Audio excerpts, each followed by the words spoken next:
خدا باپ کے زندہ کلام میں سے زبور کی کتاب عدل و انصاف کے لیے دعا۔ زبور 10۔ اے خداوند، تو کیوں دور کھڑا رہتا ہے؟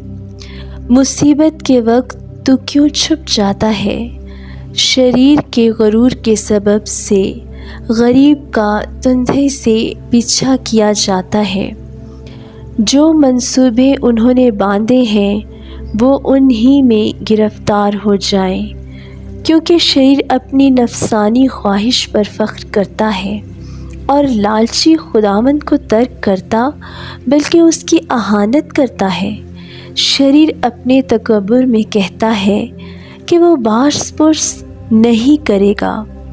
اس کا خیال سراسر یہی ہے کہ کوئی خدا نہیں، اس کی راہیں ہمیشہ استوار ہے۔ تیرے احکام اس کی نظر میں بعید و بلند ہیں۔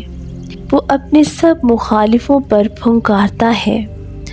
وہ اپنے دل میں کہتا ہے، میں جنبش نہیں کھانے کا، پشت در پشت مجھ پر کبھی مصیبت نہ آئے گی۔ اس کا منہ لعنت و دغا اور ظلم سے پر ہے، شرارت اور بدی اس کی زبان پر ہے۔ وہ دیہات کی کمین گاہوں میں بیٹھتا ہے، وہ پوشیدہ مقاموں میں بے گناہ کو قتل کرتا ہے۔ اس کی آنکھیں بے کس کی گھات میں لگی رہتی ہیں، وہ پوشیدہ مقام میں شیر ببر کی طرح دبک کر بیٹھتا ہے۔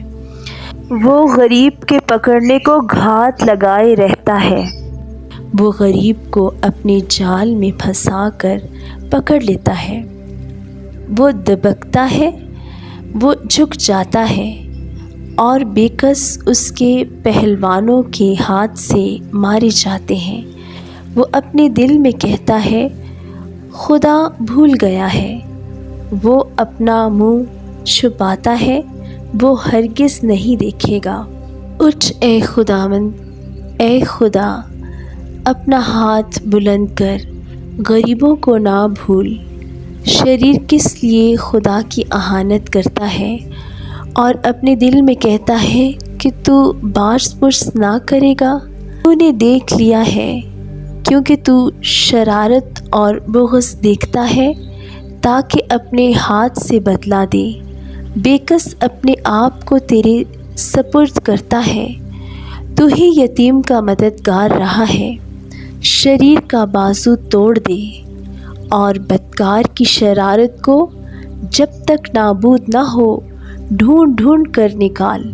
خداوند عبدالآباد بادشاہ ہے، قومیں اس کے ملک میں سے نابود ہو گئیں۔ اے خداوند، تو نے حریموں کا مدعا سن لیا ہے، تو ان کے دل کو تیار کرے گا۔ تو کان لگا کر سنے گا کہ یتیم اور مظلوم کا انصاف کرے، تاکہ انسان جو خاک سے ہے پھر نہ ڈرائے۔ آمین۔